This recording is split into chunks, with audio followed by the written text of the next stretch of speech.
So the technique in your right hand is kind of fundamental to being able to execute a lot of this stuff, and it definitely works in tandem with your left hand and all the muting and what's going on there to, create your feels. But you kind of need, a really strong right hand technique to get things actually grooving and motoring along. So I guess the important thing is just having an understanding of how your rhythm works in a lot of ways, and then being able to really just jump back and forth between, in general, between the bottom half of your guitar and the top half of your guitar. So, with something kind of simple like an E7 chord, and we're going to play a really nice sounding, very open E7 chord here. So, once again, the root note there, the third, the seventh, the fifth is your open B string, and then the root note again on the top.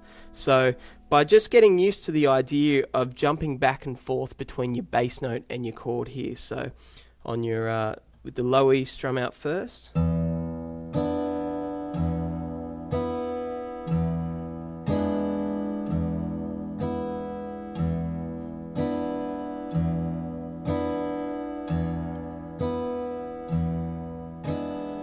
so what I really like to make sure I do is actually have a downstroke for the first beat of both. So I'm actually not going, down, up. This is actually all just downstrokes, and that'll create kind of your strongest sort of tone. So, to get basically, once again, dividing your elements up like a drummer to get you 1, 2, 3, 4. So you've got 1, 2, 3, 4.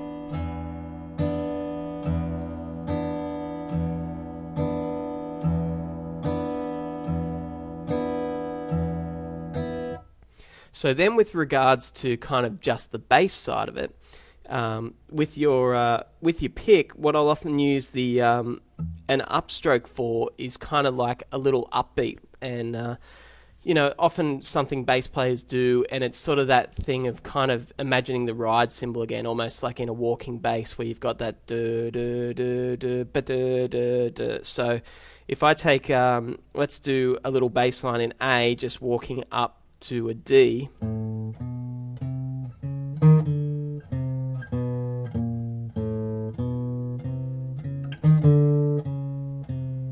So that's just kind of walking up chromatically. And then on the little upbeat there, I'm playing an E flat and actually stroking it up. So it gets that different tone straight away.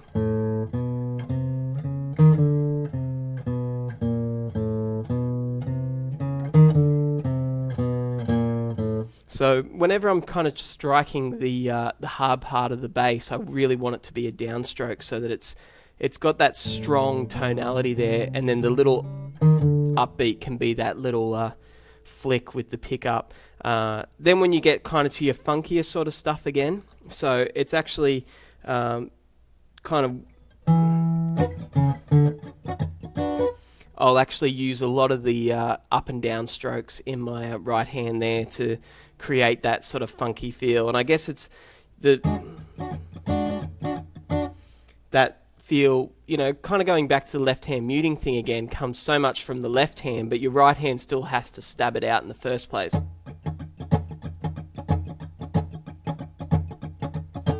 I kind of almost think of it like a shaker rhythm, like kind of, that's, essentially what you're trying to replicate in doing it. So you can see it just floats up and down there, and the rest comes by actually partnering it with your left hand. So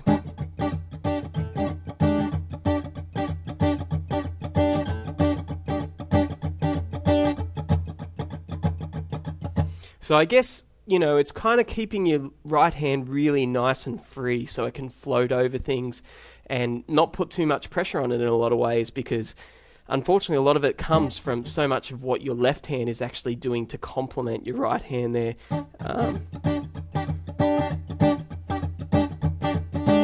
One of the great things the great jazz guitarist Charlie Hunter told me was like to imagine that almost your right hand is attacking a ride cymbal and keeping it really free, so it just kind of ticks over as a, you know, as a drummer would, and then you'll kind of really get those feels under your hands.